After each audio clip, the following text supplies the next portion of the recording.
පරිණායකයන්ෙන් අපි පටන් ගමු නේද? හොඳයි අපි හඳුනේ. හොඳයි එහෙනම් අපේ ගෞරවනීය සමිතිනායක හඳුන්ගේ අවසරයි. අපේ ගෞරවනීය මුදිතනායක හඳුන් වහන්සේගෙන් අවසරයි. අපි එහෙනම් අද සූදානම් වෙන්නේ අපේ 14 වෙනි අභිධර්ම පාඩම අභිධර්ම දේශනාව සම්බන්ධ වෙන්න. ඉතින් අපි තාම ගෞරවයෙන් ආරාධනා කරනවා මෙතෙන් සිට අපේ සමිත නායක හඳුන් වහන්සේට එම අභිධර්ම දේශනාව හැටියට සාදුසෝ. එහෙමනම් අතිගෞරවනීය නායක හඳුරන් වහන්සේ ඒ වගේම අපේ ගෞරවනීය පඬිත හඳුරන් වහන්සේ ඇතුළු මහා සංඝරත්නයන් අවසර අපි එහෙමනම් ආජීවට්ටමක සීලය සමාදන් වෙන්න සාදුකාරය දීලා নমස්කාරය කියන්න.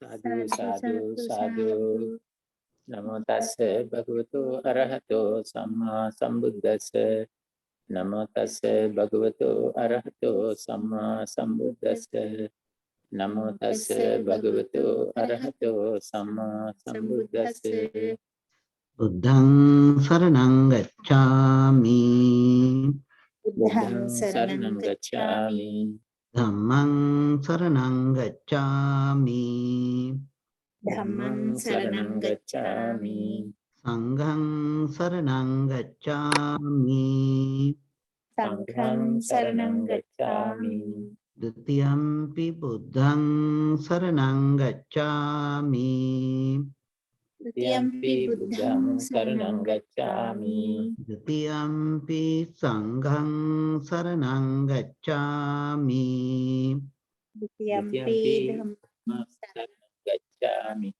Tatiyampi buddhang saranang gacchami Tatiyampi buddhang saranam gacchami Tatiyampi dhammang saranang gacchami Tatiyampi dhammam saranam gacchami Tatiyampi sanghang saranang gacchami Tatiyampi sanghang saranam gacchami Tisarana gamanang sampunnang Amabhante Panatipata viramani sikkhapadan samadhiyami Panatipata veramani sikkhapadam samadhiyami Adinādāna viramani sikkhapadan samadhiyami Adinādāna veramani sikkhapadam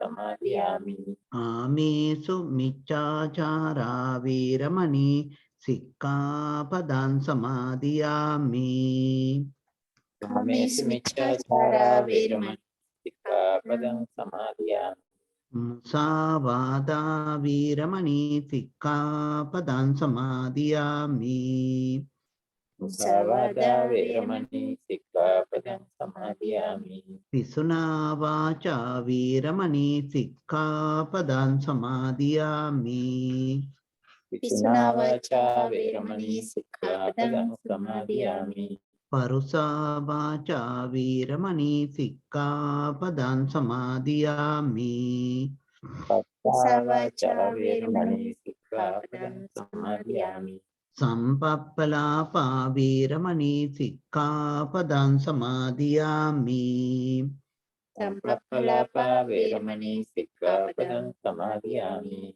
Micchā ājīvā viramani sikkhapadan samadhiyami Micchā ājīvā veramani sikkhapadam samadhiyami Tisaranena saddhiṃ ājīvāṭṭamaka sīlaṃ dhammaṃ sādukhaṃ surakkhitāṃ kattvā appamādena sampādeta Amabhante sadhu sadhu sadhu Samantā cakkavālesu atrā gaccantu devata Saddhammang munirājassa sunantu sagga mokkhadan Dhamma savana kālo ayam badantā ධම්මස්සවන කාලෝ අයං බදන්තා ධම්මස්සවන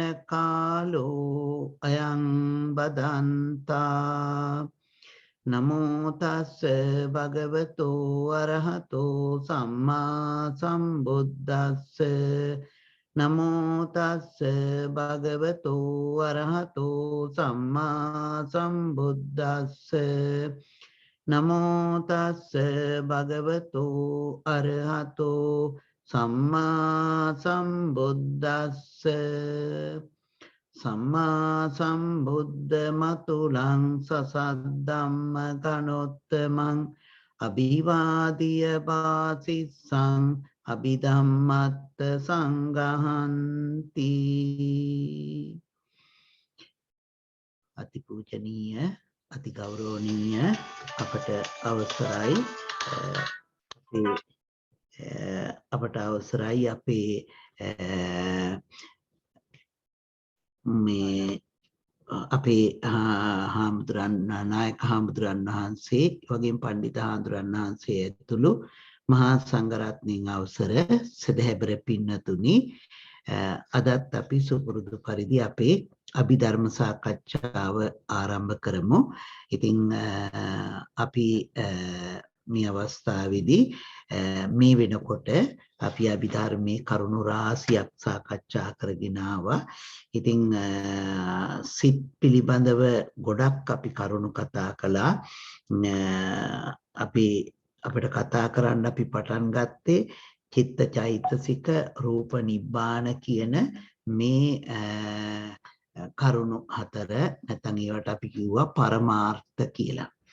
ඉතින් සම්මුති පරමාර්ථයන්ගෙන් මේ පරමාර්ථ ධර්මයන් පිළිබඳව තමයි අපි කතා කරන්න පටන් ගත්තේ. එතකොට ඒ පරමාර්ථ ධර්මයන් තුලින් අපි සිත් ගැන කතා කරන්න පටන් ගත්තා. සිත අපි බෙදාගෙන තිබුණා භූමි වශයෙන් කාමාවචර භූමිය, රූපාවචර භූමිය, අරූපාවචර භූමිය, ලෝකෝත්තර භූමිය කියලා.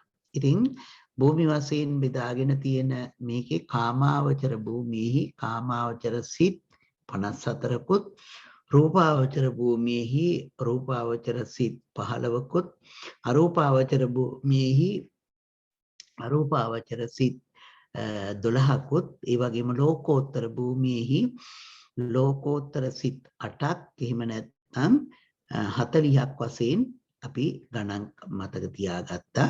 ඉතින් අපි කාමාවචර සිත් ටික කතා කරන්න පටන් ගත්තා. මම හිතන්නේ කාමාවචර සිත් 54 පිළිබඳව අපි ගොඩක් කරුණු කතා කළා නේද? කාමාවචර සිත් 54 අපට මතකයි ලෝභ සිත් 12ක් තියෙනවා, අහේතුක සිත් 18ක් තියෙනවා, ඒ වගේම කාම සෝබන සිත් 24ක් තියෙනවා. ඉතින් මේ තුල අකුසල යන් පිළිබඳව, ඒ වගේම කුසල කර්මයන් පිළිබඳව, ඒ කුසල කර්මයන්ගේ විපාකයන් ලැබෙන හැටි පිළිබඳවයි, අකුසල කර්මයන්ගේ විපාකයන් ලැබෙන හැටි පිළිබඳවයි සාමාන්‍යයෙන් කතා කළා කියලා වෙන්නේ මේ ටිකෙන්. එතකොට මේ කාමාවචර සිත් ටික ඉගෙන ගත්තා කියලා කියන්නේ අපි අකුසල ධර්මයන් ඉගෙන ගත්තා. මොනවාද දස අකුසල් කියන්නේ? අපේ සිතට ප්‍රධාන වශයෙන් එන අකුසල කර්මයන්, අකුසලයන් අපි අඳුර ගන්නට පුළුවන් වෙන පරිසරයක් ඇති කරගත්තා. ඒ වගේම ඒ අකුසල ධර්මයන්ගේ විපාක එන විදිහත් අපි කතා කළා. කෙටියෙන් තව ගොඩාක් කතා කරන්න තියෙනවා. නමුත් ඊළඟට අපි කතා කළා කුසල කර්මත්, ඒ කුසල කර්මයන්ගේ විපාක පිළිබඳව. එතකොට අපට මේ කාමාවචර ලෝකයේ තියෙන මේ කුසල් පිළිබඳව, ඒ වගේම අකුසල් පිළිබඳව අපි කරුණු කොටක් කතා කළා. ඒ නිසා අපට දැන් යම් ප්‍රමාණයකට අකුසල ධර්මයන්ොත් කුසල ධර්මයන්ොත් අඳුනා ගන්න පුළුවන්කමක් තියෙනවා කියන එක මම විශ්වාස කරනවා. එතකොට කුසල ධර්මයන් අකුසල ධර්මයන් අඳුනා ගන්න පුළුවන්. ඉතින් මේ අකුසල ධර්මයන්ගෙන් මෙන දේවල් නැත්නම් අකුසල ධර්මයන්ගේ අනිත් පැත්තනේ ලෝභයේ අනිත් පැත්ත තමයි අලෝභය කියලා කියන්නේ. එතකොට ද්වේෂය අනුපැත්ත තමයි අද්වේෂය කියලා කියන්නේ. මෝහය අනුපැත්ත තමයි මේ ප්‍රඥාව කියලා කියන්නේ නැත්නම් අමෝහය කියලා කියන්නේ. එතකොට අලෝභ දෝස සමෝහ යන්ගෙන් තියෙන පාඩු ටිකත් ලෝභ දෝස මොහයන්ගෙන් මේ අලෝභ දෝස සමෝහයන්ගෙන් තියෙන වාසි ටිකත් ලෝභ දෝස මොහයන්ගෙන් තියෙන පාඩු ටිකක් ගැන හිතුවොත් එහෙම මොන වගේ දේවල් අපට සිද්ධ වෙයිද? නේද? මොන වගේ දේවල් සිද්ධ වෙයිද? දැන් හිතන්න දැන් අපි මෙහෙම එකක් හදාගත්තොත් දැන් ලෝභය ගැන කතා කරනකොට ලෝභය එකතු වෙන්නේ ලෝභකමට නේද? එහෙනම් අලෝභය වෙන්නේ මොකකටද? මසුරුකමට ප්‍රතිවිරුද්ධ එකක් වෙනවා නේද? ඒ වගේම අද්වේෂයේ මොකද්ද ප්‍රතිවිරුද්ධ වෙන්නේ? අද්වේෂයේ ප්‍රතිවිරුද්ධ වෙනවා ද්වේෂ සහගත වුණොත් දුසිල් වෙනවා. එහෙමනම් අද්වේෂයේ වෙනකොට සුසිල් බවට ප්‍රතිපක්ෂ වෙනවා ඒක නේද? අරක මසුරුකමට ප්‍රතිපක්ෂ වෙනවා. ඒ වගේම අලෝභයට ආපුවාම අද්දෝෂයට ආපුවාම දුසිල් බවට ප්‍රතිපක්ෂ වෙනවා. ඒ වගේම අමෝහයට ආපුවාම ඒක අකුසලයට ප්‍රතිපක්ෂ වෙනවා නේද? අකුසලයට ප්‍රතිපක්ෂ වෙනවා. මෙහිම ගත්තොත් අපට කරුණු ගොඩාක් කතා කරගන්න පුළුවන්. ඒ නිසා අපි මෙහෙම පුංචි chart එකක් ගහගමු. අපි කොලම් 3ක් හදාගමු. අලෝභ අදෝස අමෝහ කියලා. මේක මේ විදිහට කෙටියෙන් අපි මතක් කරගමු. මෙන්න මේ මොනවද මේකට මම හිතන්නේ එදාත් අපි ලොකු chart එකක් හැදුවා. අද චූටි එකක් හදමු. මෙන්න මේ විදිහට අපි 3ක් හදාගමු. මේක 3ට බෙදලා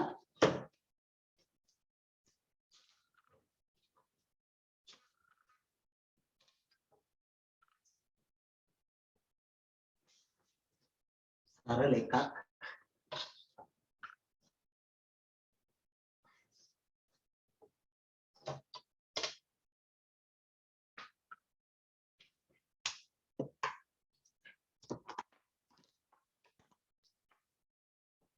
අපි මෙහෙම ලියාගත්තොත් මෙතන අලෝභ මෙතන පේනවද?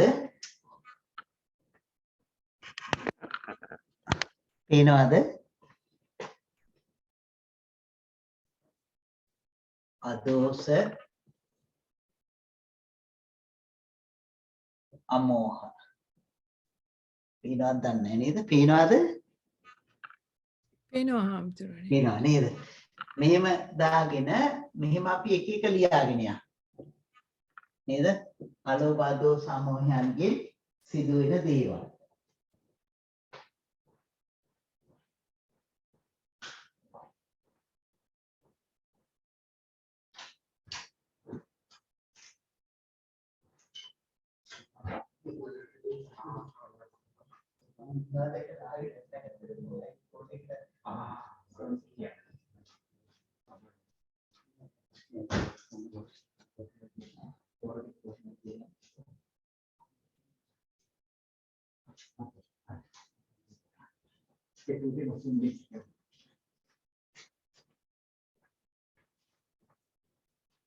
එතකොට අලෝභ අදෝස අමෝහ අපි මේ ඉස්සෙල්ලාම කිව්වේ මොකද්ද? අලෝභය මසුරුකමට ප්‍රතිපක්ෂයි. අලෝභය මසුරුකමට ප්‍රතිපක්ෂයි නේද? එහෙනම් ලෝභය මසුරුකමට එකඟයි. එහෙම අද්වේෂය මේ ප්‍රතිපක්ෂ වෙන්නේ මොකටද? දෝෂය තිබුණොත් දුසිල් වෙනවා. එහෙමනම් අද්වේෂය වෙන්නේ මොකටද? සුසිල් බවට. ඒ කියන්නේ සිල්වත් බවට.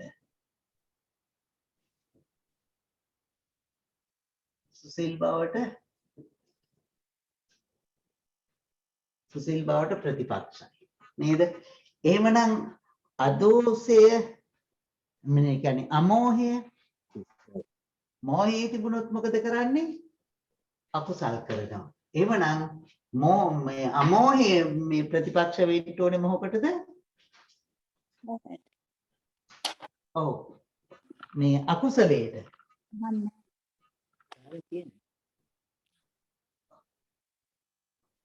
මෙන්න මෙහෙම අපි ටිකක් ලියා ගමු. මම මතක් කරලා දෙන්නම්. ඉතින් මම හිතන්නේ මම මේ ලියන්න ඕනේ නැති වෙයි. මේ වෙලාගත වෙන නිසා අපිට ලියා ගන්න පුළුවන්. ලෝභයේ තියෙනකොට මේ දන් දෙන්න හිතන්නේ නැහනේ. දාන හේතු නෑ යාට. නේද? එහෙනම් අලෝභයේදී මොනවද තියෙන්නේ? දාන හේතු තියෙනවා. ඒ වගේම එහෙනම් අදෝසයේදී මොනවද තියෙන්නේ? මෛත්‍රී සේත. නෑ සීල හේතු. සීල හේතු. මේ එහෙනම් අමෝහයේදී තියෙන්න ඕනේ භාවනා හේතු. නේද? එතකොට දාන සීල භාවනා කියන එක කිව්වොත් එහෙම මේ ලෝභය නැති නිසා තමයි දන් දෙන්නේ, තරහ නැති නිසා තමයි සිල් රකින්නේ. එක පැත්තකට ඊළඟට නුවණ තියෙන නිසා භාවනා කරන්නේ. නේද? එතකොට අලෝභ දෝස අමෝහ. තුන්වෙනි එක ලෝභයේ තියෙනකොට පමණ ඉක්මවා සිතනවා. ඒ කියලා කියන්නේ ලෝභ සිතක තමයි මාන ආදී සිතවිලි ඇති වෙන්නේ. ඒ නිසා අලෝභයේදී පමණ ඉක්මවා නොසිතයි. අදෝසයේදී ගුණ අඩු නොකොට සලකයි සිතයි. තරහ තියෙනකොටනේ ගුණ මකලා දාන්න හදන්නේ නේද? ගුණ අඩු නොකොට සිතයි. ඒ වගේම අමෝහයට එනකොට කරුණු වරදවා නොගනී.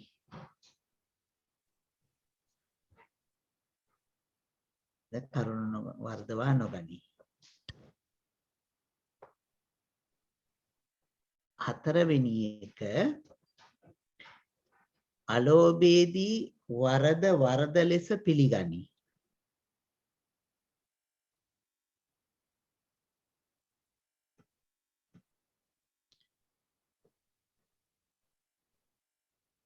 අදෝසයේදී ගුණ වශයෙන් පිළිගනී.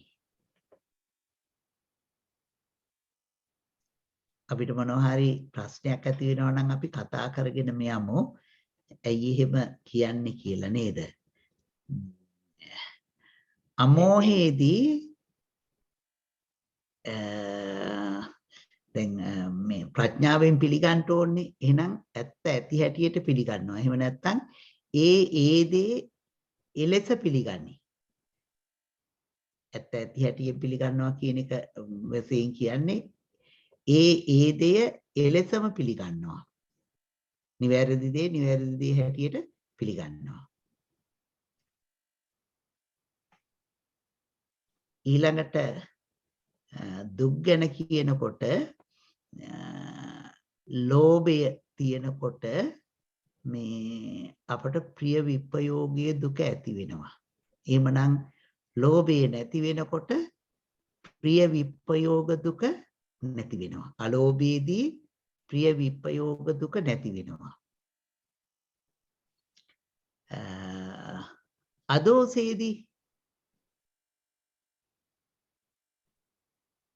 අදෝසයේදී මොකද්ද වෙන්නේ? අප්‍රිය සංපයෝග දුක ඇති වෙන්නේ නැහැ. නේද? අප්‍රිය සංපයෝග දුක ඇති වෙන්නේ නැහැ.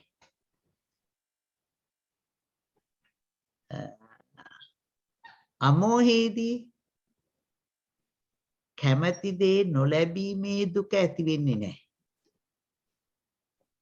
නේද?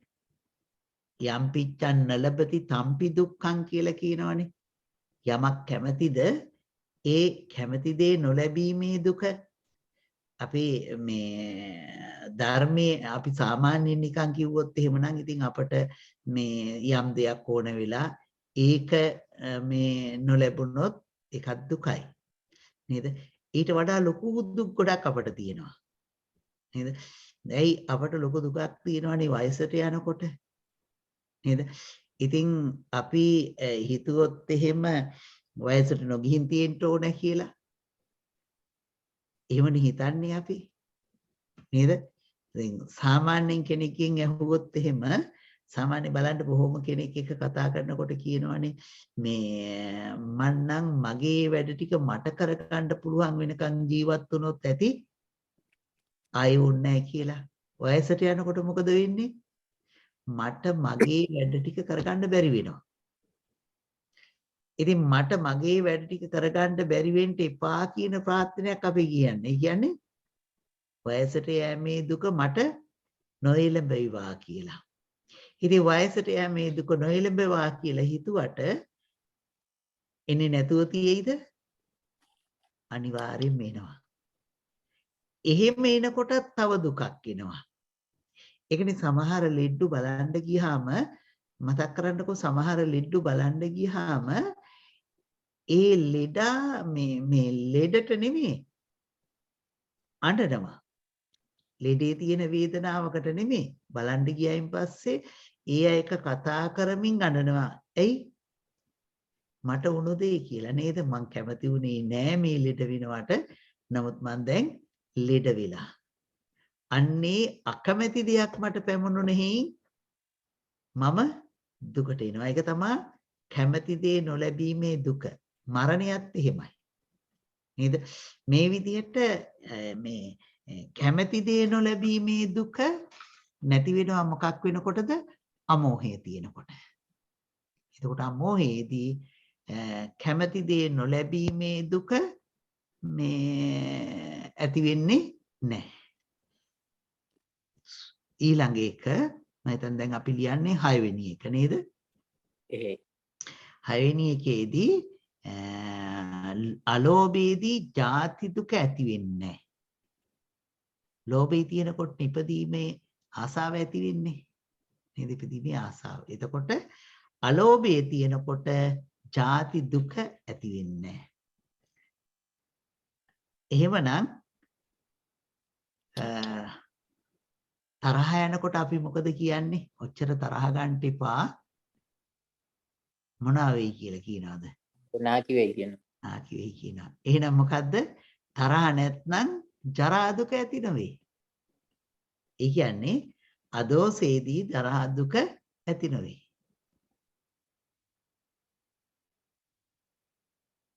එතකොට අමෝහයේදී මරණ දුක ඇති නොවේ. අමෝහයේදී මරණ දුක ඇති වෙන්නේ නැහැ. එතකොට ජාති ජරා මරණ මේ දුක් අපි වැඩිපුර අල්ලාගෙන තියෙන්නේ ඔය එතකොට ওই ලෝභ දෝෂ මෝහ කොයි විදිහට ක්‍රියාත්මක වෙලාද කියලා දැන් අපට හිතන්න පුළුවන්. මේවා දැනගන්න අපේ ලෝභය දේශය මෝහය කොතෙන්දිද ක්‍රියාත්මක වෙන්නේ? ඒ ක්‍රියාත්මක වීම අපට අවම කරලා නැති කරලා දමන්න පුළුවන් වෙනවා. ඉතින් 7 වෙනි එක ලෝභය තියෙනකොට මේ එකට වාසය කරගන්න අමාරු වෙනවනේ ලෝභී වෙනකොට. එතකොට අලෝභයේදී කියනවා ගිහි අයට සුවසේ එකට විසිය හැක. ලෝභ නැතුව තියෙනකොට ගිහි අයට සුවසේ එකට ඉන්න පුළුවන්. දැන් ඒ මොකද මේ ගෙදර ඉන්නකොට තම තමන්ට අවශ්‍ය දේ වැඩිපුර අල්ල ගන්න හදන්නේ නේද? අර ලංකාවේදී කියන්නේ වැටමායින් ඇවිදිනවා වගේ කියලා. ඒ වගේ ලෝභේ තියෙනකොට එහෙම සුවසේ එකට වින්න බෑ ගිහි අයට. ලෝභේ නැති වෙනකොට තමයි සුවසේ එකට ඉන්න පුළුවන් වෙන්නේ. ඒ වගේම දේශේ නැති වෙනකොට මොකද වෙන්නේ? දේශේ ගැන කියනකොට දැන් හිතන්නකෝ පැවිදි වුණ අයට ලෝභයෙන් අල්ලගන්න දෙයක් නැහැ අතහැරලා න්යාවේ නේද? නමුත් ඇති වෙන්නේ මොකක්ද? ගැටුම. නේද? එහෙනම් මේ අද්දේශේදී පැවිදි අයට සුවසේ එක්ක වාසය කරන්න පුළුවන්. සමග්ගාණං තපෝසුකෝ කියලානේ බුදුරජාණන් වහන්සේ දේශනා කළේ නේද? ඒ නිසා පැවිදි අයට සුවසේ එකට වාසය කරන්න පුළුවන්. අදෝෂයේ තියෙනකොට. ඊළඟට අමෝහයේ තියෙනකොට ඔය හැම දිනාටම හොඳින් එකට වාසය කරන්න පුළුවන්. හැම දිනාටම සුවසේ එකට වාසය කරන්න පුළුවන්. ස්වාමීන් වහන්සේ එතන පැවිද්දාට විතරද ගිහියට නැද්ද? නෑ ගිහි අයට විශේෂයෙන් ලෝභය නිසානේ ගැටුම් ඇති කරගන්නේ. දේශයක් තියෙනවා. නමුත් බලන්නකො බොහොම වෙලාවට සහෝදර සහෝදරියන් අතර නේද? ඥාතීන් අතර මේ දැන් සහෝදර සහෝදරියන් බැලුවොත් එහෙම මා අපට අඩුවෙන් දුන්නේ අපට වැඩියෙන් දුන්නේ මෙහෙම කියලා කොච්චර ගැටුම් තියනවද බලන්නකො. ඒතර වැඩිපුර එහෙම ගැටුම් ඇති වෙන්නේ මොකක් කරනකොටගෙනද? ලෝභය කරනකොටගෙන. දේශය කරනකොටගෙනත් ඇති වෙනවා නේද? ඒ ඔව් වැඩිපුරම ගැටුම් ඇති වෙන්නේ මොකක් කරනකොටගෙනද? ලෝභය නිසා. අර පැවිදි පැත්තෙන් කියනකොට අල්ලගන්න දෙයක් නැත්නම් ලෝභයෙන් අල්ලගෙන තියෙන්නේ මොකෙන්ද? දේශේ. එතකොට ඊර්ෂ්‍යාව ඔව් ඒකත් දේශේටම නෙන්නේ මහත්තයා. හරි හරි. ඊර්ෂ්‍යාව ඔව්. එතකොට අමෝහයට එනකොට හැමදිනාටම සුවසේ වාසය කරන්න පුළුවන්.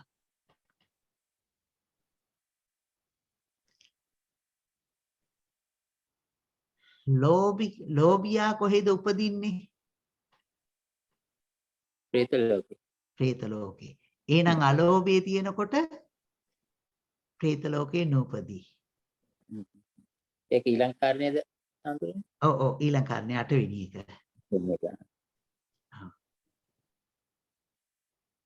പ്രേත ලෝකේ නූපදී කිව්වට අපායෙන් ගැලවෙන්නේ නැහැ නේ. සතර අපායෙන් එක මොකද දැන් ලෝභය නිසා තමයි ප්‍රේත ලෝකයට යන්නේ. ඒ අපායෙන් සම්පූර්ණයෙන්ම නැතුණා කියන එක නෙමෙයි. ලෝභය නිසා එහෙනම් ප්‍රේත ලෝකයට යනවා. එහෙමනම් අලෝභය එනකොට ප්‍රේත ලෝකයෙන් ගැලවෙනවා. ඊළඟට අදෝෂය එනකොට දේශේ නිසා කොහෙද උපදින්නේ? නිරේ. නිරේ. එහෙමනම් නිරේ නූපදී අදෝෂයට. මෝහ වෙලා උපදින්නේ කොහෙද? වෙලා ඔය හැම එකෙම උපදින්න පුළුවන්. නෑ මෝහේ බහුල කොට එනකොට තිරිසන් ලෝකේ. තිරිසන් ලෝකේ. තිරිසන් ලෝකේ. මෝහේ බහුල වෙනකොට තිරිසන් ලෝකෙට යනවා. ඉතින් එහෙමනම් අමෝහේ වෙනකොට තිරිසන්ව නූපදී. සාමාන්‍යයෙන් එතකොට දැන් මේකෙන් බැලුවොත් එහෙම අලෝභ අදෝස මෝහ නිසා මේ සතර අපායේ උපදින්නේ නැහැ කියන එක තමයි කියන්නේ නේද?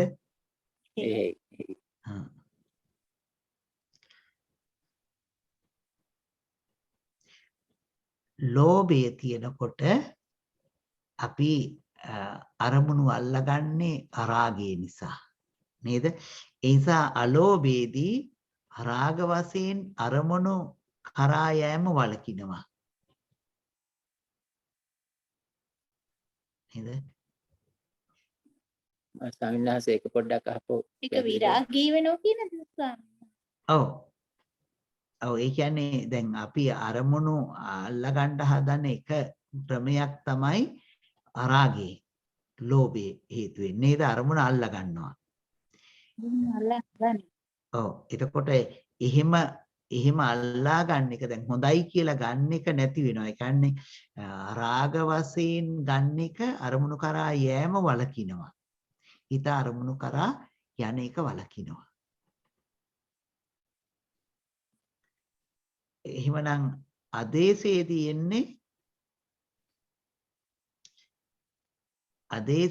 එන්නේ අරමුණෙන් ඉවත් වීම වළක්වනවා.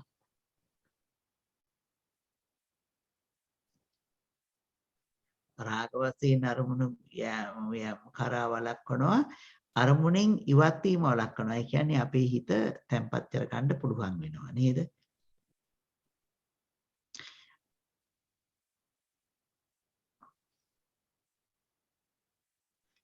එතෙන්දී අමෝහේදී බාහිර දෙයක් සම්බන්ධයෙන් නම් අරමුණ ඒකෙන් ඉවත් වීම වැළැක්වීම කිව්වහම එතකොට අර ඒකටම ඇලිලා ඉන්නවා කියන එක අදහස් එනවා නේද? නෑ දැන් අරමුණෙන් දැන් අපි භාවනා හැම කරනකොට අපේ සිත විසිරෙනවනේ. උද්දච්ච කුක්කුච්චයන්ට යනවනේ. එතකොට ඒ අරමුණේ භාවනා අරමුණේ භාවනා අරමුණේ උද්දච්ච කුක්කුච්චයන්ට ඇති වෙන්නේ දේශේ පදනම් කරගෙන. නිසා උද්දච්ච කුක්කුච්චයට යන්නේ අද්වේෂයේ තියෙනකොට. ඒකයි මේ කියන්නේ.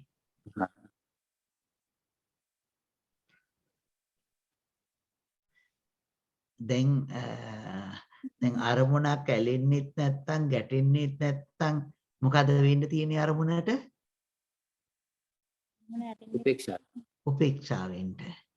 අරමුණක උපේක්ෂා වෙන ක්‍රම දෙකක් තියෙනවා. සාමාන්‍ය ලෝකයේදී අරමුණ උපේක්ෂා වෙන ක්‍රම දෙකක් තියෙනවා. එක ක්‍රමයකට උපේක්ෂා වුණොත් අපේ අවිද්‍යානුසය ගොඩ නැගිනවා. ඒ කොහොම උපේක්ෂා වුණොත්ද? අරමුණ හඳුනා නොගෙන උපේක්ෂා වුණොත් එහෙම අපේ අවිද්‍යානුසය ගොඩ නැගිනවා. එමනම් අරමුණ හඳුනා ගත්තොත් එහෙම එතන තියෙන්නේ මොකද්ද? අමෝහය. ඒ නිසා ඒක මේ විස්තර කරන්නේ මෝහ වශයෙන් මධ්‍යස්ත වීම වළක්වනවා. ඒ කියන්නේ අමෝහේ එනකොට මෝහ වශයෙන් මධ්‍යස්ත වීම වළක්වනවා. ඒක මධ්‍යස්ත වෙන්නේ නුවණක් ඇවිදින්න නේද? ඒක තමයි මධ්‍යස්ත වීමේ වැදගත්කම තියෙන්නේ. ඒක භාවනා පැත්තටද යන්නේ? ඔව් ඒ ගොඩක් ඒ පැත්තට එන්නේ. ඒකද ස්වාමීන් වහන්සේ කියන්නේ නිරාමිස උපේක්ෂාව කියන්නේ? ඔව් නිරාමිස උපේක්ෂාව. මොකද උපේක්ෂාව ගොඩාක් කරුණු තැන් වල තියෙනවා. ඇත්තටම ලෝභයේදීත් උපේක්ෂාවක් තියෙනවානේ. අපි ලෝභසිත වලත් උපේක්ෂාවක් කතා කළානේ. ඉතින් දැන් ඔය මේ කරුණ එහෙම අපේ නායක හඳුරු එහෙම විස්තර කරලා ඇති. ඔය ඉන්ද්‍රිය භාවනා සූත්‍රය වලදී එහෙම විස්තර කරනකොට විස්තර කරනවා මේ ධාතු විභංග සූත්‍ර වලදී එහෙම මේ ඇහැ ගැන හිතුවොත් ඇහැට රූපයක් ඇවිදිලා ඒ රූපේහි ඇලුනොත් ඒ හොඳයි කියලා ගත්තොත් ඒක රාගානුසයක් ගොඩ නැගෙනවා. නරකයි කියලා ගැටුනොත් පටිඝානුසයක් ගොඩ නැගෙනවා. ඒක අරමුණ හඳුනා නොගෙන උපේක්ෂා භාවයටපත් වුනොත් අවිද්‍යානුසයක් ගොඩ නැගෙනවා. එතකොට අරමුණ හඳුනා ගත්තොත් මොකද වෙන්නේ? අර මෝහේ වෙන මධ්‍යස්ත වීම සිද්ධ වෙන්නේ නැහැ. ඉතින් ඒක ගොඩක් වැදගත් විදර්ශනා භාවනා පැත්තට යනකොට ඒ නිසා මෝහ වශයෙන් මධ්‍යස්ත වීමක් සිද්ධ වෙන්නේ නැහැ.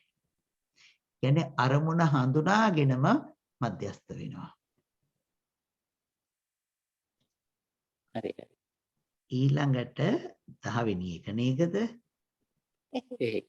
ඔව් මේ අලෝභයේ තියෙනකොට කාමසුකල්ලිකාන යෝගයට නොයයි. එද ලෝභය එනකොටනේ කාමසුකල්ලිකාන යෝගයට එන්නේ. එහෙනම් දේශයට එනකොට එකත් අන්තයක් නේද? අත්ත කිල මතානු යෝගයට එනවා. නොයයි නේද? ඔව් නොයයි.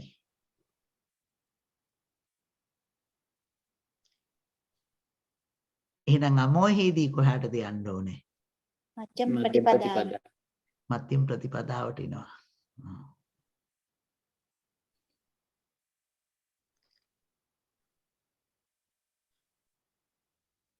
එතකොට අලෝභයේදී අභිජ්ජාව සංසිඳෙනවා. දැඩි ලෝභය සංසිඳෙනවා. අමෝහයට එනකොට මොකද්ද සංසිඳෙන්න ඕනේ?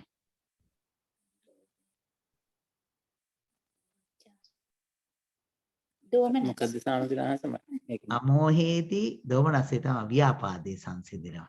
මේ ලෝභේ අලෝභයේදී අවිජ්ජාව කියන්නේ දැඩි ලෝභය කියලා ගත්ත එකනේ. ඒ දැඩි ලෝභේ සංසිඳිලා යනවා.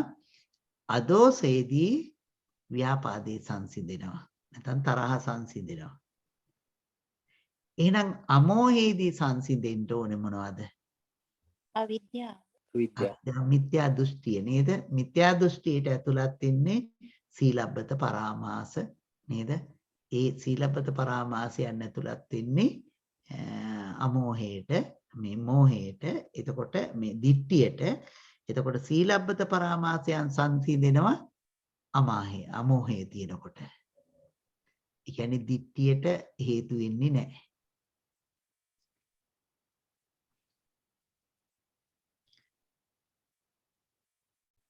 ඊළඟට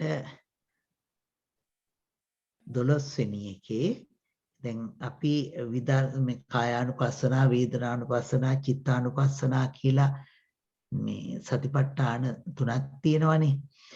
අලෝභය තියෙනකොට කායානුපස්සනාව වැඩිනවා. නේද? කයට ඇලිලා ඉන්නේ ලෝභයේදී. ඒ නිසා අලෝභය එනකොට ඒ කය අනුව, කයෙහි කය අනුව බලමින් වාසය කරන්නට පුළුවන් වෙනවා, ඇලෙන්නේ නැතුව.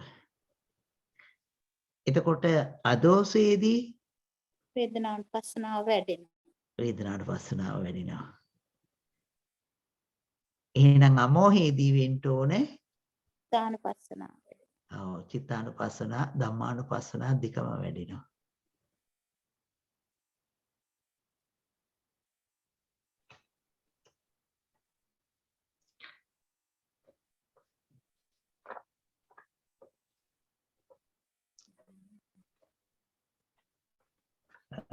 අපි මේ ඉස්සෙල්ලා කිව්වනේ මේ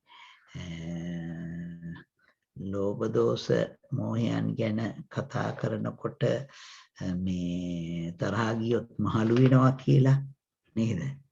ඒ වගේ මේ දැන් ලෝභය නැති වෙනකොට, අලෝභය තියෙනකොට නිරෝගී වෙනවා නේද?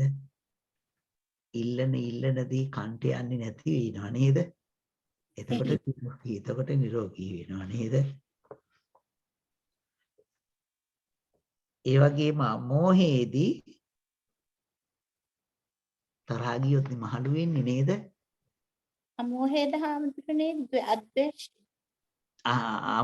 අමෝහේ අනේ අමෝහනේ අදෝසේදී ඔව් අමෝහේදී නෙවෙයි අදෝසේදී මහලු වෙන්නේ නේද? තරහ ගන්න නැති එක්කනට වයස පේන්නේ නැතිලා යනවා නේද?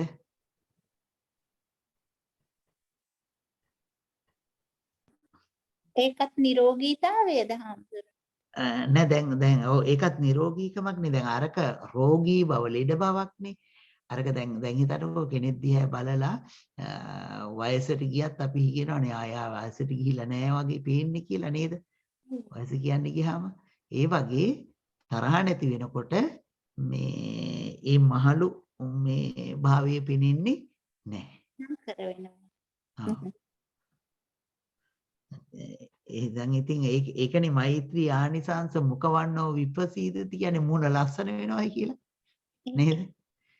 මුණ ලස්සන වෙනකොට වයස පේන්නේ නැති වෙනවා. එතකොට මහලු නොවේ. අද්දේසීදී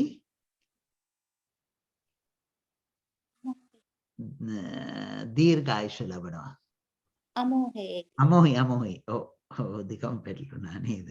එතකොට අලෝභයේදී නිරෝගී වෙනවා, අද්දේශයේදී මහලුන වෙනවා, ඊළඟට මහලුමේ ප්‍රමාදයක් නෙවෙයි කිව්වොත් මහලු බව නොපෙනී කිව්වොත් හරි නේද?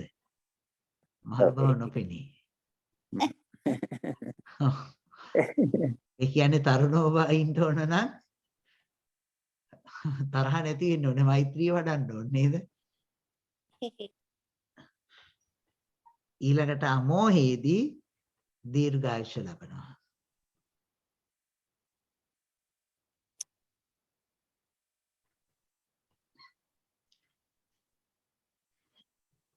ඊළඟට එතකොට ස්වාමීන් වහන්සේ මේ දීර්ඝායුෂ ලැබෙන හැමෝගෙම ඒ අමෝහය නැහැ කියන එකද කියන්නේ? හැමෝගෙම කියන්න එහෙමම කියන්න බෑ හැමෝගෙම කියලා. නේද? දැන් අයියා දැන් අපි අනිත් පැත්තෙන් හිතුවොත් එහෙම දැන් යම් කෙනෙකුගේ ආයුෂ දැන් පෙර ගෙනාපු එකකුත් තියෙනවා උපදිනකොට ගෙනාපු එකකුත් තියෙනවා අපි කරන කුසල කර්මයන් නිසා වැඩි වෙන එකකුත් තියෙනවා. කර්ම නාපු කර්මජ රූප කර්ම. ඔව්. ඒක නිසා අපේ ආයුෂ වැඩි වෙන එකක් තියෙනවා. ඒ නිසා ඒ ආයුෂ මේ වැඩි කර ගන්න පුළුවන් ක්‍රමයක් තමයි මේක පැත්තකට මේ අමෝහය. අමෝහය ආපු ගමන්ම ලෝභයක් නැහැ, දේශයක් නැහැ, දෙකම නැති වෙනවනේ. එතකොට අමෝහයේදී දීර්ඝායුෂ ලැබෙනවා.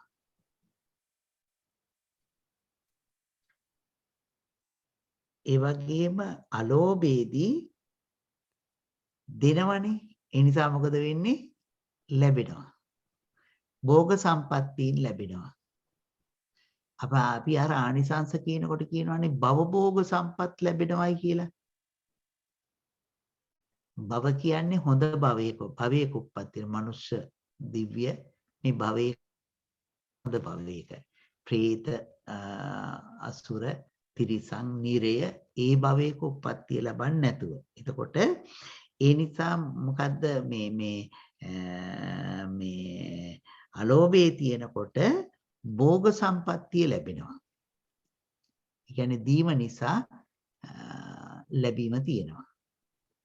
ඉතින් දීම නිසා ලැබීම තියෙන එක අපට මේ හොඳටම කියන්න තියෙන එකක් තමයි බුදුහාමුදුරන් වහන්සේ නේද? අදත් දානි ලැබෙනවා. අදත් ගිලම්පස ලැබෙනවා. අදත් ඉන්ට ආවාස ගෙවල් ලැබෙනවා. නේද? අදත් සියලු සම්පත් ලැබෙනවා. නේද? ඒ දුන්න නිසා.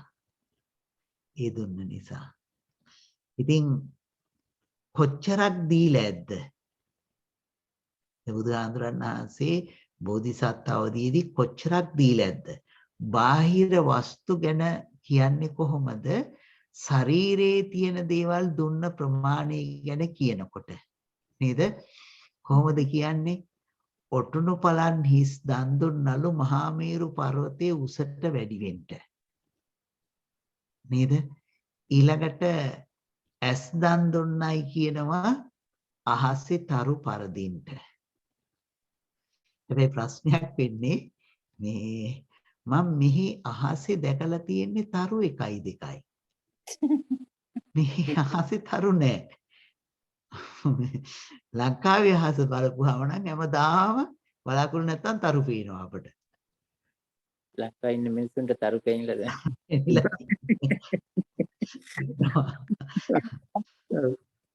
ආන්දරේ මේ කියනනේ ලයිට් පොලියුෂන් කියලා අර මේ ලොකු සිටිස් දැන් හූස්ටන් වගේ ගත්තොත් ලොකු සිටිස් වටේ ලයිට් පොලියුෂන් කියලා එකක් තියෙනවා. අර ලයිට් වැඩි හින්දා අහසේ තරු පැහැදිලිව පේනවා. මම හිතන්නේ. එහෙම ඒ නිසා දේ වෙන්නේ එහෙම. එහෙම වෙන්න පුළුවන්. ඒක නිසා අහස නිරීක්ෂණය කරන අය කාන්තාර වගේ වැඩි ජනගහනයක් නැතිව නෙවාඩා වගේ ඇති පැතිවලට යනවා කියලා තමයි මම අහලා තියෙන්නේ. ඒක තමයි නේද? මේ කලා එක තරුවයි දෙකයි පේන්නේ නැහැ තරු. එතකොට ඇස් දන් දීලා තියනා කොච්චරක්ද? අහසේ තරු පරදවල. ලේ දන් දීලා තියනවා මුහුදු සාගරයේ පරදවල. මස් දන් දීලා තියනවා මහ පොළොව පරදවල. එතකොට හිතන්න බාහිර ඒවා කොච්චර දන් දෙන්නේ නැද්ද? මේ අපි ශරීරයක් ගත්තාම කොච්චර පුංචිද? මේ ශරීරේ කොච්චර කාලයක් කී වතාවක් දන් දෙන්න වෙයිද ලේ මේ මහා සාගරයේ පරදින්න නේද? එච්චර දන් දීලා තියෙනවා නම් බාහිර වස්තු ගැන අහන්න දෙයක් ඇත්තෙම නැහැ.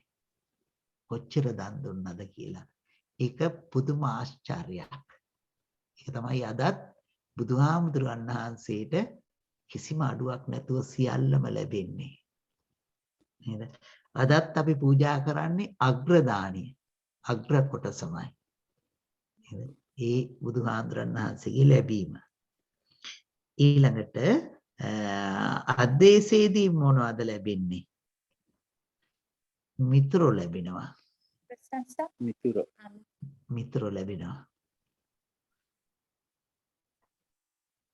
ඒ තරහ ගන්න නැහනේ. මිත්‍රකම තියෙනවා.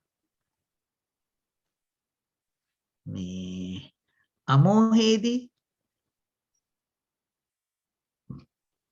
අමෝදී මට පුළුවන් කියන හැඟීම තියෙනවා. නිවන කරා යන්න පුළුවන්කම තියෙනවා. නිවන ලබන්න පුළුවන් වෙනවා නේද? වීරය ඔව්. නිවන ලබනවා කියලා කියනවා සාමාන්‍යයෙන් අමෝහේ තියෙනකොට.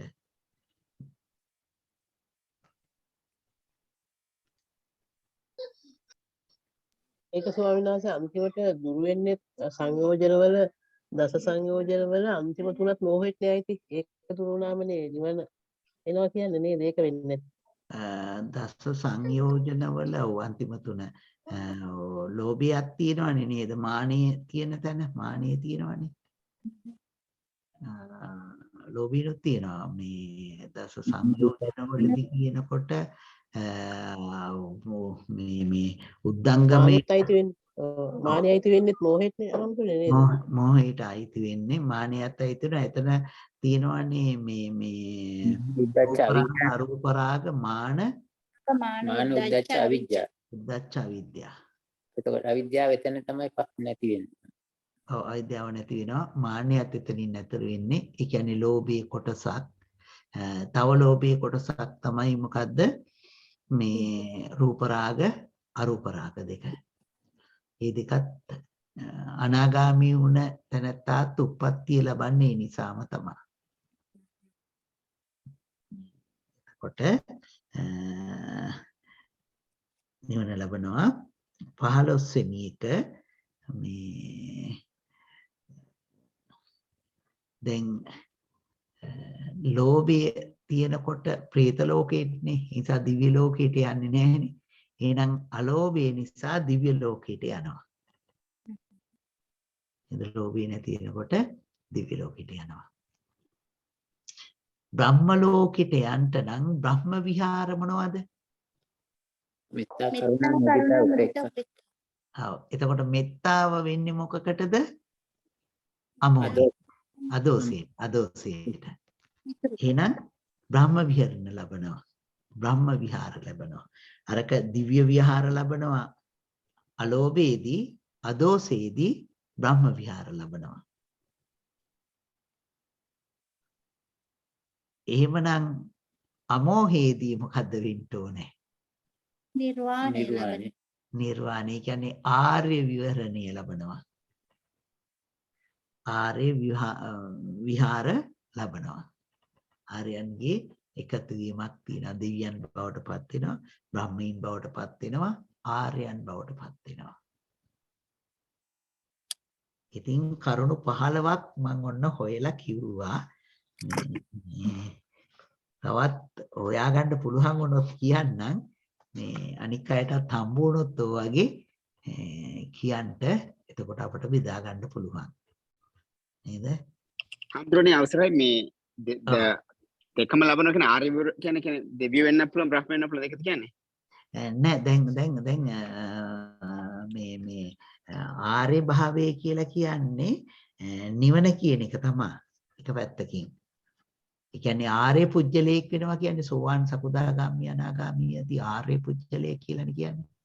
ඒ தത്വයට එනවා. ඒ කියලා කියන්නේ දැන් ඇත්තටම මේ අභිධර්මයේ උගන්වනකොට ඉස්සරහදීම උගන්වනවා අපට මේ දැන් අපි කියන්නේ මාර්ගාංග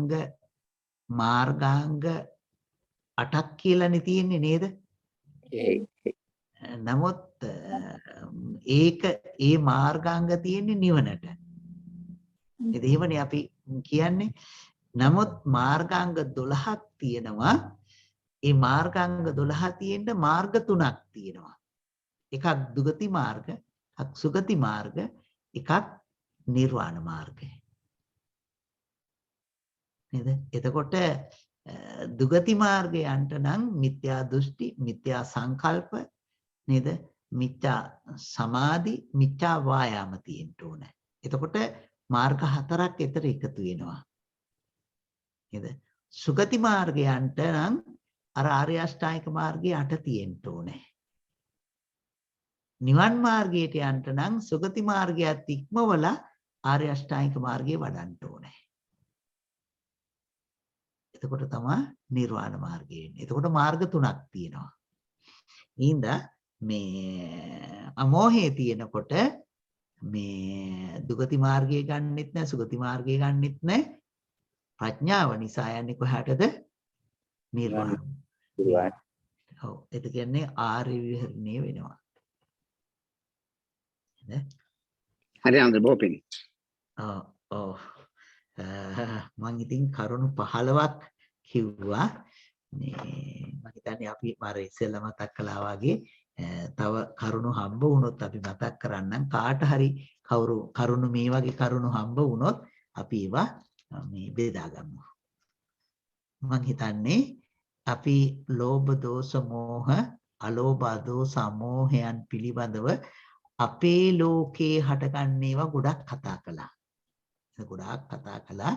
එහෙනම් අපට මම මුලින් මතක් කළා වගේ ලෝභයෙන්, ද්වේෂයෙන්, මෝහයෙන් බේරෙන්න අලෝභ අදෝෂ අමෝහයන් තුල සිත පිහිටව ගන්නට උපකාරී වේවි කියලා. ඒක තමයි. එහෙම වුණොත් තමයි අපි කාමාවචර සිත් 54 ඉගෙන ගත්තා කියලා කියන්නේ. නේද? එහෙම වුණොත් අපි කාමාවචර සිත් 54 ඉගෙන ගත්තා වෙනවා. හාමුදුරනේ අනිච්ච දුක්ඛ අනාත්තත් ගන්න බැරිද?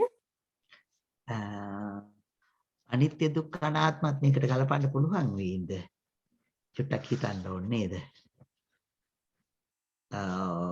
මොකද ආත්ම කියන්නේ දිට්ඨියනේ. එතකොට අදෝෂයට මේ අමෝහයට එන්න ඕනේ අනාත්මය. නේද? දුක ලෝභය නිසා. දුක්ඛයට ද්වේෂය එන්න පුළුවන්. දේශයට දේශයට එන්නත් පුළුවන් අනිත්‍ය.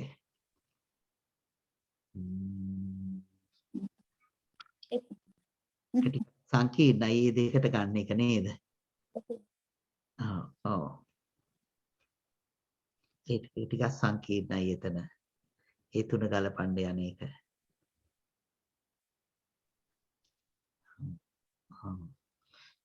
එතකොට අපි මේ ධර්මයේහි මම හිතන්නේ මේ ලෝභ දෝෂ මෝහයන්ගෙන් සිත මුදවා ගන්නට පුළුවන් තත්ත්වයක් ඇති කර ගන්නවා නම් ලෝභයක් එනකොට ලෝභයක් තුලට නේද මේ යන්නේ.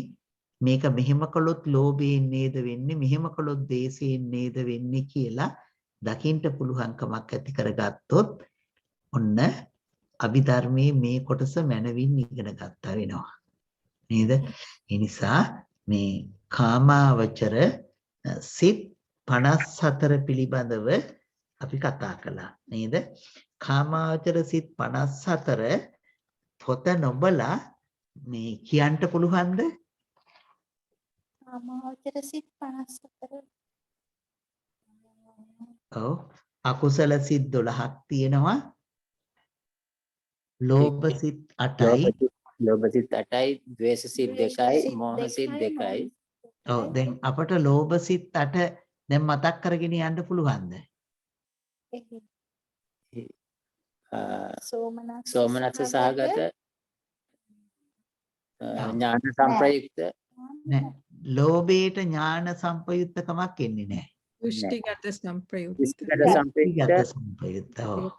අසංකාරික ඊට පස්සේ සංකාරික සසංකාරික ඊට පස්සේ සෝමනස්ස සහගත දෘෂ්ටිගත විප්‍රයුක්ත විප්‍රයුක්ත සංකාරික සසංකාරික ඔව්. ප්‍රේක්ෂා සහගත දෘෂ්ටි දෘෂ්ටිගත සංප්‍රයුක්ත සසංකාරික දෘෂ්ටි විප්‍රයුක්ත සසංකාරික සංකාරික නේද? ලෝභී සිත් 8. දේශ සිත් 2. දෙකයි. ඔව්. ද්වේෂ සිත් 2යි. ඔව්. පටික සෝ- සම්පයුක්ත දෝමනස්ස දෝමනස්සහගත පටික සම්පයුක්ත පටික සම්පයුක්ත සසංකාරික අසංකාරික අසංකාරික මෝහ සිත් දෙක උපේක්ෂා සහගත උපේක්ෂා සහගත විචිකිච්ඡා විචිකිච්ඡා සම්පයුක්තකයි අනිත් එක උද්දච්ච අවිජ්ජාද උද්දච්ච උද්දච්ච උද්දච්ච සම්ප- සම්පයුක්ත උද්දච්ච සම්පේසිත අහේතුක සිත් 18 කුසල විපාක කීයක් තියනවද? 7යි. මම ඇහුවේ කුසල විපාක කියලා. 8යි. 8යි. කුසල විපාක 8යි 8යි. අකුසල විපාක 7යි. 7යි. ක්‍රියා 3යි. 3යි. අකුසල විපාක සිත් 7 කොහොමද? විපාක සිත් හත තමයි චක්කු උපේක්ෂා සහගත චක්ඛු විඥානයයි සෝත විඥානයයි ගාන ජීවහා කාය ඊට පස්සේ උපේක්ෂා චුට්ටක් කාය විඥාණය දුක්ඛ සහගතයි දුක්ඛ සහගතයි නේද? කාය විඥානය දුක්ඛ සහගතයි. ඊළඟට ඊට පස්සේ උපේක්ෂා සහගත සම්පටිච්ඡය සම්පීඩනයයි උපේක්ඛා සහගත සම්පටිච්ඡන සිතයි උපේක්ඛා සහගත සම්තීරණ සිතයි. කුසල විපාකයට ආපුහම කුසල විපාකයේ තින්නේ ඒ ටිකමයි එකක් වෙනවා කාය වෙනවා සුඛ කියලා. ඔව් කාය විඥානය සුඛ සහගත වෙනවා. ඔව් හැබැයි තාත් එකක් වෙනසක් වෙනවා. සෝමනස්ස සහගත ඔව් සම්තීරණ සිතක් හට ගන්නවා තව සෝමනස්ස සහගතව. නේද? ඔය උපේක්ඛා සහගත සම්තීර්ණ සිත් දෙක බොහොම වැදගත් සිත් දෙකක්. දැන් හිතන්නකෝ දැන් අපි මතක් කළා ඊයේ සතියේත් මං හිතන්නේ අපි මතක් කළා කුසලයකින්වත් අකුසලයකින්වත් සුගතියේවත් දුගතියේවත් උප්පත්තිය ලබන්නේ නැහැ. උපත්තිය ලබන සිත මොකක්ද? ප්‍රතිසන්දිසිත විපාක සිතක්. විපාක සිතක්. එතකොට මනුෂ්‍ය ලෝකවල දිව්‍ය ලෝකවල උපත්තිය ලබන්න සහේතුක කුසල විපාක සිතුත් තියෙනවා අහේතුක කුසල විපාක සිතුත් තියෙනවා. අහේතුක කුසල විපාක සිත තමයි මම ඉදා මතක් කළා මේ අහේතුක කුසල විපාක උපේක්ඛා සහගත සම්තීරණ සිත. උපේක්ඛා සහගත සම්තීරණ සිත. ඊළඟට දැන් අහේතුක දුගතියේ උප්පත්තිය ලබන්නේ සහේතුකව. දුගතියේ උප්පත්තිය ලබන ඔක්කොම අහේතුක පුජ්‍යලයෝ. ඒ අහේතුක එහෙමනම් දුගතියේ උප්පත්තිය ලබන්න තියෙන විපාක සිත මොකක්ද? හැම දුගතියකම උප්පත්තිය ලැබලා තියෙන්නේ අහේතුක අකුසල විපාක උපේක්ඛා සහගත සම්තීර්ණ සිතෙන්. තිරිසන් ලෝකෙත් ඒ සිතෙන්මයි. එතකොට මේ නිරේත් ඒ සිතෙන්මයි, പ്രേත ලෝකෙත් ඒ සිතෙන්මයි, අසුර ලෝකෙත් ඒ සිතෙන්මයි. නේද? අකුසල කර්මයේ වෙනස් නමුත් ප්‍රතිසන්දිය ගන්න සිත අර සිතමයි. උපේක්ඛා සහගත සම්තීර්ණ සිතෙන්. එතකොට මේ දේශ සහගත ඊළඟට අපි යනවා මොකද්ද මෝහ සහගත සිත් ටිකක් කතා කළා හේතුක සිත් ටික නේද? ඊළඟට අහේතුක ක්‍රියා සිත් තුන මොනවද? උපේක්ෂා සහගත පංචත්වාර වර්ජන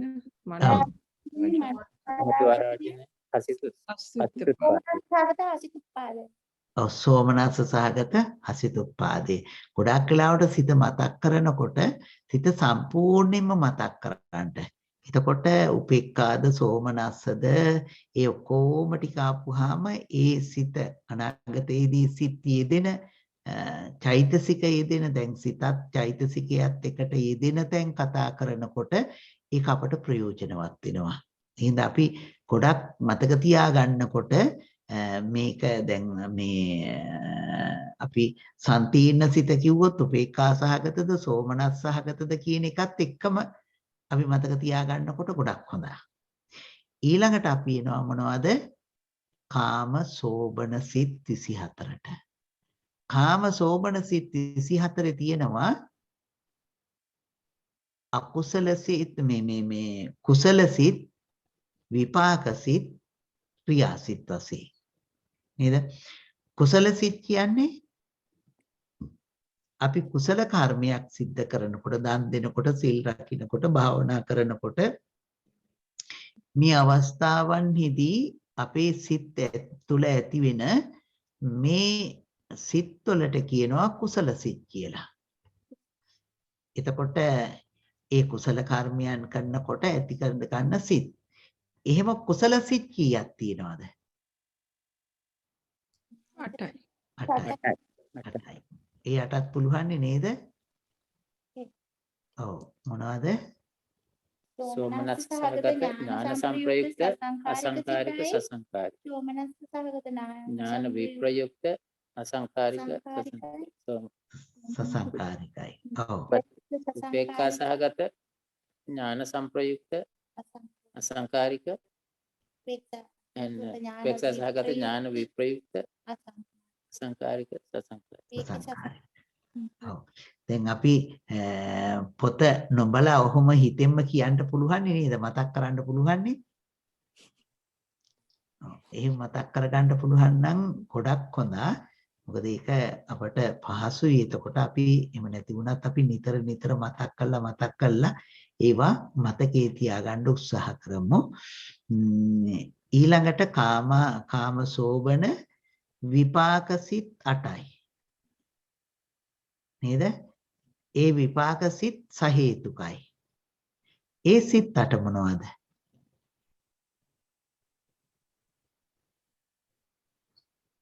ඒකත් අර වගේමයි නේද? ඒ අර කුසල සිත් 8ම තමයි. නේද? ක්‍රියා සිත් 8ත් ඒ සිත් 8මයි. එතකොට ක්‍රියා සිත් 8 දැන් ඒ සිත් 8ම වෙනකොට ක්‍රියා සිත් 8 මේ අපට ඇති වෙනවද? නෑ රහතන් වහන්සේලා වෙන්නේ. රහතන් වහන්සේලාට විතරයි. ඒ නිසා තමයි ඒවට ක්‍රියා කියලා කියන්නේ. එතකොට මේ සිත් 54. ඔව්. මේ සිත් 54 පිළිබඳව මොකොත් තියනවාද අපට කතා කරන්න. මොකද දැන් මං හිතුවා අද පුළුවන් වුණොත් අද ඊළඟ රූපාවචර සිත් වලට යනවායි කියලා. දැන් මං හිතන්නේ අපට රූපාවචර සිත් පටන් ගන්න වෙලාව මදි වෙයි. රූපාවචර සිත් නේද? මේ කාමාවචර සිත් පිළිබඳව මොනවා හරි අපිට තව කතා කරගන්න තියෙනවද? මොනවා හරි ඔව් දැනගන්න මතක තියාගන්න ඕනෙනවා නේද ඔක්කොම ටික? ඔව් ඒ ටික මතක තියාගත්තොත් පහසුයි. මොකද මතක තියාගන්න තරමට ඉස්සරහට යන්න පහසු වෙනවා. කොහොමත් අපි නිතර මතක් කරගෙනම යමු. ඉතින් සිච්චට කතා කරන්න වුණාම මතක් කරගෙනම යමු. එහෙම ඉතින් මතක තියාගන්නත් ලේසි හැබැයි. ඒක මතක තියාගන්න ලේසි. මොකද අකුසල ලෝභ සිත් 8 ඒ ලෝභ සිත් 8 වල තියෙන සෝමනස්සය, උපේක්ඛාව, දිට්ඨිකට සම්පයුත්තේ, දිට්ඨිගත විපයුත්තේ, අසංකාරික සසංකාරික. ඒ ටික මතක තිබ්බහම මතක් වෙනවා. නේද? දේශ සිද්ධි. ඔව්. සංඝාසී කිව්වේ මේ අතන අර හේතුක අකුසල විපාක සිත් 7 කුසල විපාක සිත් 8 ඇතුලේ තියෙන අර උපේක්ඛා සහගත සම්තිර්ණ සිත මේ අපාය වගේ දේවල් වල වැටෙන්න පුළුවන් කියලා කියන්නේ නෑ. මේ සම්තිර්ණ සිතේ අපාය යන්නේ මේ අහේතුක අකුසල විපාක සම්තිර්ණ සිතෙන්. කොහොමද? එතකොට කොහොමද අපේ අනිත් එකකින් යන්නේ නැත්තේ? මේ කුසල විපාක සිතෙන්. අහේතුක කුසල විපාක සම්පීර්ණ උපේක්ඛාසගත සම්පීර්ණ සිතෙන් මනුෂ්‍ය ලෝකෙ උපදිනවා. මනුස්ස ලෝකෙ ඉපදෙනවා. ඔව්. ඒ මං හිතන්නේ ඉදක් මතක ඇති. ඒ උපදින්නේ අංග විකලව. මන්ද බුද්ධික නේද? ඒ වගේ උපදින්නේ අර මේ අහේතුක සිතෙන්. ඔව්. ඒවට කියනවා අහේතුක ප්‍රතිසන්දි කියලා. මං ඉදා මතක් කළා අහේතුක ප්‍රතිසන්දි, ද්වි හේතුක ප්‍රතිසන්දි, ත්‍රි හේතුක ප්‍රතිසන්දි කියලා තියෙනවා කියලා. ඔව් මේ මනුෂ්‍ය ලෝකේ. එතකොට මිනිස්යෝ අතර අහේතුක ප්‍රතිසන්දිකයෝ කියන්නේ ඉන්ද්‍රිය විකලත්වයට පත් වුණ අය. ප්‍රතිසන්දියේදීම. උපදින්නේ. ඔව්. එතකොට ඊට පස්සේ ඉන්ද්‍රිය විකලත්වයටපත් වෙන එක නෙමෙයි නේද? නෑ ඊට පස්සේ වෙන එක නෙමෙයි. හරි. ඒක ප්‍රතිසන්දියේදී වෙන දෙයක් නෙමෙයිනේ. ප්‍රවෘත්තියේදී වෙන දෙයක්. ප්‍රවෘත්ති විපාක. ඔව්. එතකොට මේ ටික මම හිතන්නේ අපට අපේ ජීවිතේට ගොඩාක් වැදගත් කරුණු ටිකක් මේ සිත් 54. ඉතින් මේ සිත් 54 හොඳට මතක තියාගන්න පුළුවන් නම් ගොඩක් හොඳයි. නේද? හොඳට මතක තියාගන්න පුළුවන් නම් මොකද එතකොට ලෝභ දෝෂ මෝහ අලෝභ දෝෂ මෝහ අපි අපේ ජීවිතෙන් තේරුම් ගන්නවා. අපේ ජීවිතයෙන් තේරුම් ගන්නවා. නිසා හිත මේ අකුසලයෙන් මුදවලා කුසලයේ තුල පිහිටව ගන්නට මේක උපකාරී කර ගන්න ඕනේ. උපකාරී කර ගන්න ඕනේ සාමාන්‍ය ජීවිතය තුල අපි නිවැරදි ජීවිතය ගත කර ගන්නට. ඉතින් ඊළඟට මොනවා හරි තියෙනවා නම් අහන්න ඊළඟට තියෙන්නේ අපට රූපාවචර සිත් 15ක් තියෙනවා. නේද? රූපාවචර සිත් 15ක් තියෙනවා. ඒ රූපාවචර සිත් මම කෙටියෙන් මතක් කරලා දෙන්නම්. කොටස් තුනකට බෙදෙනවා. ඒකත් කුසල විපාක ක්‍රියා කියලා. නේද? කාම සෝබන සිත් ටිකකුත් බෙදුවා කුසල විපාක ක්‍රියා කියලා. එතකොට මේ රූපාවචර සිත් තුලත් සිත් 15 බෙදෙනවා. කුසල විපාක අකුසල විපාක මේ කුසල විපාක ඊළඟට ක්‍රියා කියලා. ඒ විදිහට කොටස් තුනකට බෙදනවා. එහෙනම් මම හිතන්නේ අපි අනිත් දවසේ ඒ පිළිබඳව කතා කරමු. ඒ නිසා මේ රූපාවචර සිත් ගැන කතා කරන්න ගියාමත් ඉතින් මම හිතන්නේ ගොඩක් අපට කරුණු කතා කරන්න තියෙනවා. මොකද අපි අකුසල සිත් උපදින ආකාරය ඉගෙන ගත්තා.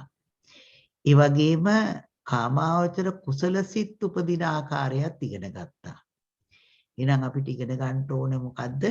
මේ රූපාවචර කුසල සිත් උපදවා ගන්න කොහොමද කියලා. මිනෝහත් දැන් මේ රූපාවචර එකේ අකුසල සිත් ඇති වෙන්නේම නැහැනේ. අකුසල් නැහැ. ඒකේ තියෙන්නේ රූපාවචර කියන්නේ ඇත්තටම ධාන සිත්නේ. ධ්‍යාන සිත් විතරයි. ධාන සිත්. එතකොට රූපාවචරයේහි තියෙන්නේ කුසල විපාක ක්‍රියා කියන තුන විතරයි. කුසල් සිත් පහකොත් විපාක සිත් පහකොත් ක්‍රියා සිත් පහකොත් තියෙනවා. අර කාම සෝබන වල සිත්වලදී කිව්වා වගේම. කාම සෝබන සිත්වලදී කිව්ව විදිහටම. එතකොට අපි එහෙමනම් ඊළඟ දවසේදී රූපාවචර සිත් වලට යමු.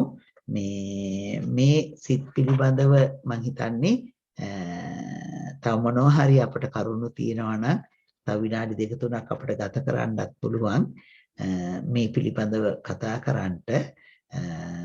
ඉතින් මේ කාමාවචර කුසල් සිත් වලට වඩා මේ අමාරුවෙන් උපදවා ගන්න ඕන එකක් තමයි මොනවද? රූපාවචර සිත්. නේද? කාමාවචර සිත් උපදවා ගන්න එක පැත්තකට ලීසි. රූපාවචර ලෝකවල ඒගොල්ලෝ මේ සතර අපාය වැටෙන්නෙම නැද්ද? මොකක්ද අම්මා? මොකක්ද? මේ ලෝකවල ඉපදෙන අය සතර අපායට වැටෙන්නේම නැද්ද? ආ මේ මෙන්න මෙහෙම සිද්ධියක් තියෙනවා. එක වතාවකදී බුදුහාමුදුරන් වහන්සේ ඊරියක් දැකලා සිනහ පහල කරනවා. එහෙ. ඉතින් ආනන්ද හාමුදුරන් වහන්සේ අහනවා "ඇයි ස්වාමීන් වහන්සේ සිනහ පහල කළේ" කියලා. ආනන්ද මේ ඊරිය අතීතයේදී බ්‍රහ්ම රාජයෙක් වෙලා හිටියා සුලැඟිල්ලෙන් මුළු ලෝකේම ආලෝකමත් කරන්න පුළුවන් විදිහේ. එහෙ. එතකොට මේ බ්‍රහ්මෙක් වෙලා හිඳලා තියෙනවා ඒ විදිහේ ශක්තියකුත් තිබිලා තියෙනවා. ඊට පස්සේ එතනින් පිරිහිලා මේ මනුෂ්‍ය ලෝකවලට ඇවිදිලා දිව්‍ය ලෝකවලට ඇවිල්ලා මනුෂ්‍ය ලෝකවලට ඇවිල්ලා එතනින් තිරිසන් ලෝකෙටත් ගිහිල්ලා. හම්දුනේ ඒගොල්ලෝ කුසල් සිත් විතරනේ ඉතින් තියෙන්නේ. විපාක සිත්. මම මේක නතරේ මෙතන මම ඒක අහලා තියෙනවා අපායට වැටෙන්න දන්නවා. රූපාවචර කුසල් සිත් 15 තියෙන්නේ ඔක්කොම කුසල්. ඔව් මේ රූපාවචර කුසල සිත් 5යි විපාක සිත් 5යි ක්‍රියා සිත් 5යි. ඒ රූපාවචර ලෝකේ ඉපදුණු අයත් අපායට යන්න පුළුවන්. රූපාවචර ලෝකයට ගියොත් මාර්ගඵල ලැබලා ඒගොල්ලෝ ඉතින් ආපහු නෙන්න පුළුවන්. ඒගොල්ලෝ එහෙමම යනවා. බොහොමලාවට ඉතින් අනාගාමී වුණොත් සුද්ධාවාස බ්‍රහ්ම ලෝකවල උපදිනවා. මේ සිත් පහ තිබුණාට රූපාවචර ලෝකේ ලෝක 16ක් තියෙනවා. මනුෂ්‍ය ලෝක 1යි අනික් ලෝක 2යි නේද? ඔව්. එහෙනම් ඔව්. අසඤ්ඤතලයේ ඒකට ගන්න කියන්නේ නේද? අසඤ්ඤතලයේ ඒ 16න් එකක් එක අයින් කරනවා නේද? 15 වෙනි අසඤ්ඤතලයේ අර සිත් හට ගන්න නිසා අයින් කළා 15ක් කියලා කියනවා. ඒක. නමුත් අසඤ්ඤතලයත් ඒ රූපාවචර බ්‍රහ්මතලයක්ම තමයි. ඒක මොකද ඒකේ කතා කරන්න දෙයක් නැහැ. රූප කාණ්ඩයේදී විතරයි ඒක ගැන කතා කරන්න තියෙන්නේ. සිත් හටගන්නේ නැති වෙනකොට කතා කරන්න දෙයක් නැති වෙනවනේ. රූප හටගන්න හින්දා රූප කාණ්ඩයේදී කතා කරනවා සිත් කොහොමද ඇති වුනේ කියලා. නේද? හොඳයි.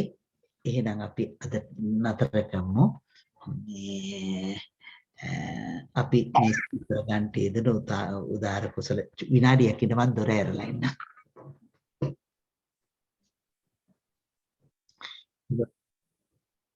මේ සියලු කුසල ධර්මතාවයන් අපටත් අපෙන් සමුගන්ට යෙදුන ඥාතීන්ටත් ඒ වගේම විශේෂයෙන්ම අපට මේ ධර්මයේ උගන්වන්නට කල්යාණ මිත්‍රත්වයෙන් පිහිට වෙන අපේ අතිපූජනීය නායක මාහිමිපාණන් වහන්සේ බ්‍රාහ්මණගම මුදිත නායක හාමුදුරන් වහන්සේ වගේම අපේ පණ්ඩිත හාමුදුරන් වහන්සේ අති ගෞරවනීය අපේ සංකීර්ණ පණ්ඩිත හාමුදුරන් වහන්සේ ඇතුළු වැනි සත්පුරුෂයන් කල්යාණ මිත්‍රයින් අපි හැම දිනාටම සංසාරේ වාසය කරන තාක් කාලයක් සමදා නිවන් හිමි කොටම ඇසුරට ලැබේවා.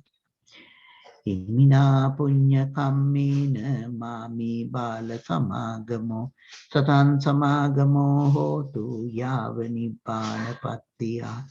ඉමිනා පුඤ්ඤ කම්මේන මාමි බාල සමාගමෝ සතං සමාගමෝ හෝතු යාව නිපානපත්තිය. ඉමිනා පුඤ්ඤ කම්මේන මාමි බාල සමාගමෝ සතං සමාගමෝ හෝතු යාව නිපානපත්තිය. වගේම අපි මේ සිදු කර ගන්නට යෙදුන මේ උදාර කුසල ශක්තිය අපි හැමදිනාටම අපි හැමදිනාගේම ජීවිතයේ තියෙන සියලු කරදර බාධක කම්කටොළු දුරු වේවා. මේ ලැබුවා වූ 2022 වර්ෂය අපි කාටත් ඉතාමත්ම හොඳින් නිරෝගීමත්ව බොහෝ කුසල දහම් සම්පූර්ණ කරගන්නට හැකි වර්ෂයක් බවට පත් වේවා. ඒ වගේම අපි හැමදිනාගේම ධර්ම නුපුරන්න ඇතුළු සියලු දිනාටමත් සියලු යහපත සාන්තිය සෞභාග්‍ය සැලසේවා. අපි අකුසල දහම් ප්‍රහීන වේවා. කුසල ධර්මියෝ වර්ධනය වේවා. සත්‍තිස් බෝධිපාක්ෂික ධර්මියෝ වැඩිවා. භයංකාර සසර දුකින් නිතරව ලබන උතුම් වූ නිවන් සුවය හේතු වාසනා වේවා. ඉදම්මේ පුඤ්ඤං ආසවක්ඛයා වහං හෝතු සම්බ දුක්ඛා පමුච්ඡතු. ඉදම්මේ පුඤ්ඤං ආසවක්ඛයා වහං හෝතු සම්බ දුක්ඛා පමුච්ඡතු. ඉදම්මේ පුඤ්ඤං ආසවක්ඛයා වහං හෝතු සම්බ දුක්ඛා පමුච්ඡතු.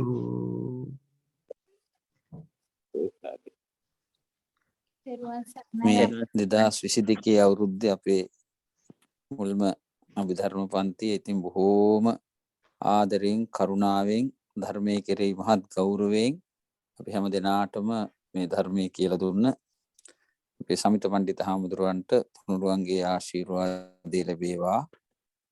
සියලු ආධ්‍යාත්මික පරමාර්ථයන් සම්පූර්ණ වේවා. ඒ වගේම උන්වහන්සේගේ අපවත් වුණු ඒ ගුරුවරයාදී සෑම දිනාටමත් අභාවයටපත් වුණු මව්පිය ආදී කවුරු හරි පින් අනුමෝපින් සිහිපත් කළ යුතු සෑම දිනාටමත් මේ පින් ධර්ම දානමේ පින කාන්තෙන් අත්පත් වේවා කියලා අපි ප්‍රාර්ථනා කරමු. අවසරයි නායක හඳුනි. පින් සිද්ධ වෙනවා තුන්වන් සරණයි. සරණයි නායක හඳුනි. සරණයි. බොහෝ පින් හාමුදුරනේ.